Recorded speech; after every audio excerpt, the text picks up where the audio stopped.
ยังอีกเด้อ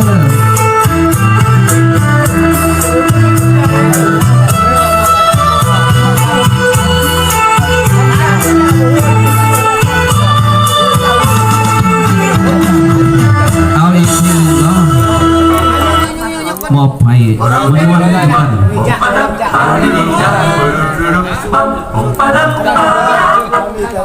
เอาเหมือนกัน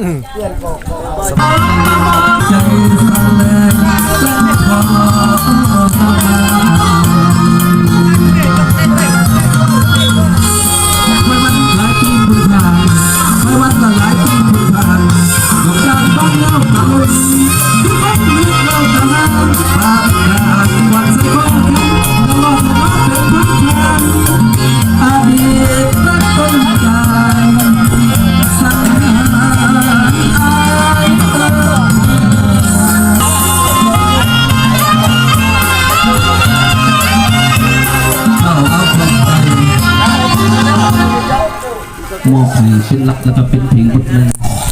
เอาขอบใจทางเจ้าพ่อมอบเด้อทางอาจารย์พุทธไสอาจารย์เสียงไว้กับพอดูทุกงานของเพิ่นเอาสมบัติใส่เนาะดูดีมีแฮงตลอดแป๊บระบบเห็นเนี่ยโอ้เบอร์09นี่มาเด้อห้องงานบ่ฮับเดี๋ยวห้องเป็นศพบ่ฮอก็ได้เด้อจุงานบริหารมาแล้วบ่พุ่นเนาะโอ้ไปอยู่ทางนั้นเนาะเสื้อโตเชิญท่านอาจารย์สิญาเพิ่นเด้อรับลูกก้าวเข้าสู่หน้าเวทีขึ้นฮับเบียร์จากห้องหมอหน่อยเขตสำหลวงเพิ่นได้มีน้ำคิดตั้งใจมอบเบียร์ให้จำนวน1แก๊สเฮ็ดกินพร้อมอีกแซ่บต้มยำเพิ่นนั้นต้มยำกุ้งเด้ระดับโลกต้มยำกุ้งน่ะมันเป็นประวัติศาสตร์ของไทยเด้เขาเคยเกือบสิล่มละลายคือกันเด้วิกฤตต้มยำกุ้งซะเลยเด้อท่านสิญาเพิ่นเด้อผู้อำนวยการโรงเรียนเนาะขึ้นมาครับเบียร์จำนวน1แก๊สขอเซ็นต้มยำกุ้งแล้วถ้าท่านจะว่ามันออกเสียงต้มยำกุ้ง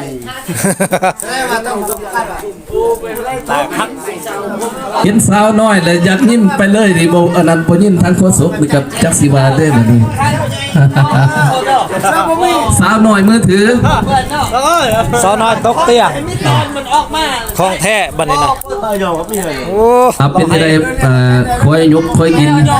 เนาะคอยดูดมวนกันไปนำแยกกันไปนำก็ได้เด้อนักเรียนนั้นผู้หญิงนั้นมานั่งเรียนเบี้ยให้ทั้งนี้เด้อทางดาวเพชรพวมณีนี่ถึกขอเป็นกำลังใจให้เพิ่นเด้อเพิ่นเฮ็ดต้มยำกุ้งนี่แซ่บต้มก็แซ่บลาบแห้งแซ่บซะเลยเนาะฝนตกพี่น้องเลยนับง่ายใส่นี่ย้ายออกจากฝนเนาะมานั่งบอนที่ว่าปลอดภัยบ่เปียกเนาะระดับโลกพิเศษขอบใจทั้งห้องการศึกษาเด้อพอดีเนาะสมานักกันมื้อนี้เพิ่นมาท่านบ้านอื่นนี่บ่ได้น่ะอื่นว่างานจบแล้วระดับโลกมาทัวร์ที่นี่ก็ได้มาขอบใจหลายๆ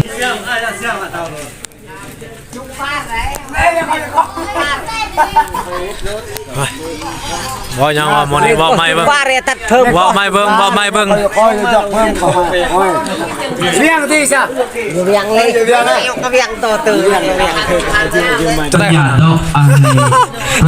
เนาะยับมาทางไหนเด้อยับขึ้น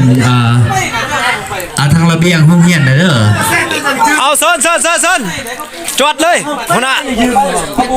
เอายาวๆจวดๆเรื่อยๆเนาะทั้งแขกผู้เกียรติแล้วก็น้องนักเรียนของพวกเราเนาะบ่เผายุดบ่เผาเราให้พี่น้องเราให้ประดับหน่อยแม่นบ่เราให้ประดับหน่อยเสียงลำเนาะกรุณาห้องเพลงทางรายการก่อนจักบาทว่าซั่นเนาะขอเชิญน้องชายสิไลเนาะร้องเพลงก่อน